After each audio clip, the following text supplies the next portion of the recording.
private equity refers to capital investments into private companies, which are mostly unlisted companies.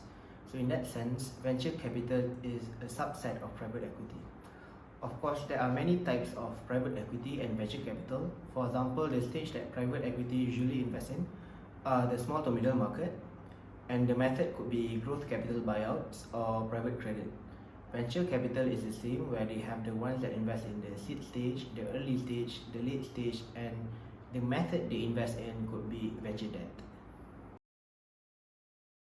Apart from the region and type of investments private equity and venture capital make, the main distinguishing factor is the type of company they typically invest in. Private equity looks at more mature companies with very stable earnings, but venture capital looks for startups with very strong growth potential. Most of the time, the startups that venture capital invests in are mostly loss-making in the initial phase. And venture capital has this mindset of growth at all costs. But recent events, however, have made venture capital to relook into this business model to focus more on the sustainability of business models. In a PE or VC firm, the key roles include the managing partners who guide the overall strategy and fundraising, the investment professionals and principals that are responsible for evaluating and negotiating deals, and the associates who support with the financial modeling and due diligence.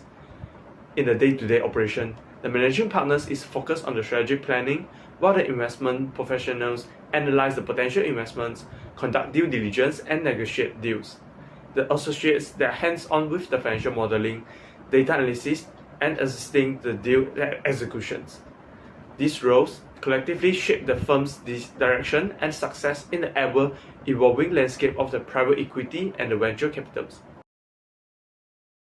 But there's generally three ranks. The lowest are the analyst that does most of the number crunching, analysis, and the paperwork. The highest is the partners who does the deal origination, deal sourcing, relationship management, see things at a very strategic angle, and kind of presents the deal opportunity to the investment committee. And then there is the VPs that come in between, where they review the work of the analysts and also help think of the strategic side of the business on behalf of the partners as well. So as you grow up within the ranks, generally becomes more sophisticated and more strategic in that sense. Well, usually our clients are limited partners and investors, so it's rare to meet clients. But you do get to meet potential companies to invest in. Most of the time, they are senior managements of the company that we mostly speak to understand their business. Travel frequency depends on the fund. The fund is very sophisticated, has many hierarchies in that sense. As an analyst, you maybe travel quite rare, but most of the meetings are mainly more for formal meetings where you introduce each other, and the minute details are mostly by emails and online meetings. And there's mostly the most important meetings are where they are best done face to face. In the PE and VC space, the technical skills are usually taken for granted.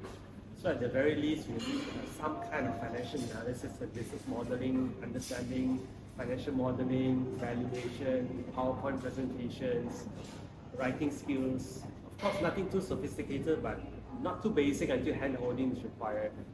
Soft skills is also important, where you need to be able to speak at the same level as a partner and the senior management of the investing company and companies that you talk with. Networking skills is important for deal sourcing and gathering market intelligence.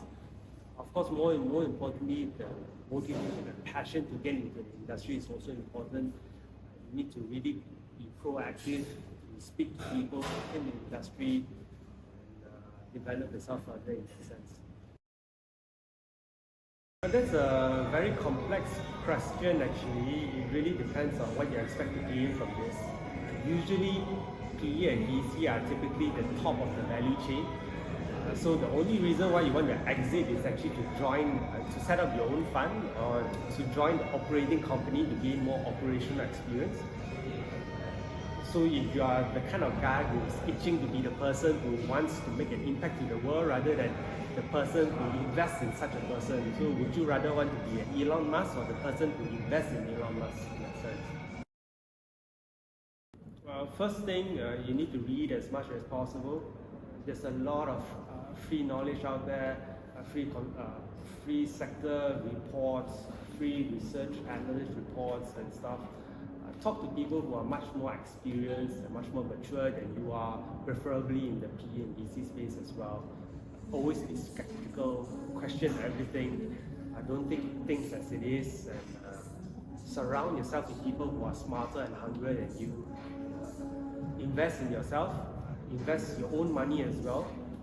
Take up CFA to distinguish yourself from the rest of the pack.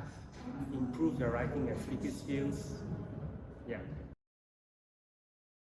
It depends on what you expect out of the career of PE in VC.